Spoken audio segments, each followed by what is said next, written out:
안녕하세요. 오늘은 인류가 도전한 가장 혹독한 행성, 금성 탐사의 어려움에 대해 이야기해보겠습니다. 많은 사람들이 우주 탐사하면 먼저 떠올리는 곳은 화성이지만 사실 금성은 지구와 가장 비슷한 크기와 중력을 가진 행성이죠. 그런데도 화성보다 탐사가 훨씬 어렵습니다. 왜 그런 걸까요? 오늘은 금성 탐사가 왜 이렇게 어려운지, 그리고 인류가 지금까지 어떻게 금성을 탐사해왔는지 깊이 있게 살펴보겠습니다. 우선 금성은 지구와 매우 비슷한 점이 많습니다. 크기도 지구와 거의 같고 내부 구조도 비슷하다고 추정되죠. 하지만 표면 환경은 완전히 다릅니다. 지구와 쌍둥이 행성이라고 불리지만 사실상 극단적인 지옥과도 같은 곳입니다. 금성의 표면 온도는 평균 464도에 달하며 이는 납도 녹일 수 있을 정도입니다. 이처럼 높은 온도의 원인은 짙은 대기층 때문인데, 금성의 대기는 대부분 이산화탄소로 이루어져 있어 강력한 온실효과를 일으킵니다. 또한 금성의 기압은 지구의 92배에 이릅니다. 이는 바닷속 900의 마레에서 느끼는 압력과 비슷한 수준으로 금성 표면에 착륙하는 탐사선은 엄청난 압력에 의해 몇 시간도 버티지 못하고 파괴됩니다. 지금까지 금성 표면에 착륙한 모든 탐사선 중 가장 오래 버틴 것은 1982년 소련의 베네라 13호로 단 127분간 데이터를 전송한 후 작동이 정지되었습니다. 여기에 더해 금성의 대기는 유황산이 포함된 두꺼운 구름으로 덮여 있어 시야를 극도로 제한합니다. 일반적인 가시광선, 망원경으로는 표면을 관측하는 것이 거의 불가능하며 강한 산성 환경은 전자장비를 쉽게 부식시킵니다. 이런 환경 때문에 금성 탐사선은 매우 강한 내열성과 내산성을 갖춰야 합니다. 반면 화성은 상대적으로 온화한 환경을 가지고 있습니다. 물론 화성도 평균 기온이 영하 63도 정도로 매우 춥고 대기가 희박하여 인간이 직접 거주하기는 어렵습니다. 하지만 금성처럼 극단적인 기온과 압력, 그리고 강한 화학적 부식이 없기 때문에 로버와 탐사선을 지속적으로 운영하는 것이 가능합니다. 실제로 화성에는 현재 여러 대의 탐사 로버가 활발하게 활동하고 있지만 금성의 표면에서 작동하는 탐사선은 단 하나도 없습니다. 이렇듯 금성 탐사의 어려움은 기온, 압력, 대기의 조합 때문입니다. 그렇다면 과거 인류는 어떻게 금성 탐사를 시도했을까요?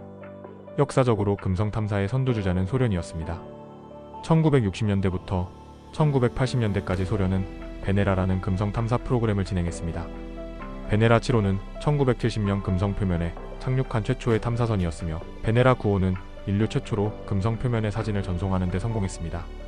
이후 베네라 13호와 14호는 컬러 사진을 보내었고 표면 성분을 분석하기도 했습니다.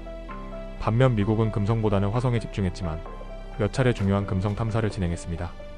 대표적으로 1990년 나사가 발사한 마젤란 탐사선이 있습니다. 마젤란은 금성의 두꺼운 구름을 뚫고 레이더를 이용해 표면 지도를 제작하는 데 성공했습니다.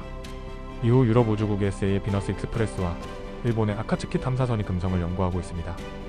하지만 지금까지 진행된 금성 탐사는 주로 궤도 탐사였으며 표면에서 장시간 활동한 탐사선은 없었습니다. 하지만 최근 금성 탐사에 대한 관심이 다시 높아지고 있습니다. 나사는 2030년대에 다빈치와 베리타스라는 두 개의 금성 탐사선을 보낼 계획입니다. 다빈치는 금성의 대기를 통과하며 표면, 영상을 촬영할 예정이고 베리타스는 금성의 지각을 고해상도로 매핑하여 그 내부 구조를 연구할 예정입니다. 또한 러시아는 베네라디라는 새로운 금성 착륙선을 계획하고 있으며 중국도 향후 금성 탐사선을 보낼 가능성을 시사했습니다. 금성 탐사는 단순한 기술적 도전뿐만 아니라 행성의 기후 변화 연구에도 중요한 역할을 합니다. 특히 금성이 과거에는 지구와 유사한 환경을 가졌을 가능성이 있으며 그 후 온실효과로 인해 지금과 같은 지옥과 같은 환경으로 변했다는 점은 우리가 지구의 기후 변화를 연구하는 데도 큰 시사점을 줍니다. 그렇다면 미래의 금성 탐사는 어떤 방향으로 진행될까요? 기존의 탐사선들은 몇 시간 내에 작동을 멈췄지만 최근 연구자들은 더 오랜 시간 금성에서 활동할 수 있는 탐사선을 개발하는 데 주력하고 있습니다. 예를 들어 나사의 자동기계 시스템 연구 프로젝트에서는 반도체 기술을 이용해 극한의 환경에서도 작동할 수 있는 전자부품을 개발하고 있습니다.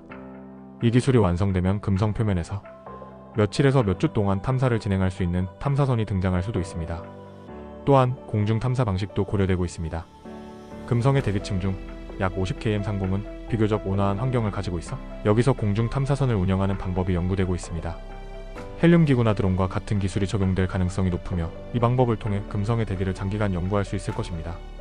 결론적으로 금성 탐사는 지구에서 가장 가까운 행성을 탐사하는 것이지만 기술적으로는 가장 어려운 도전 중 하나입니다.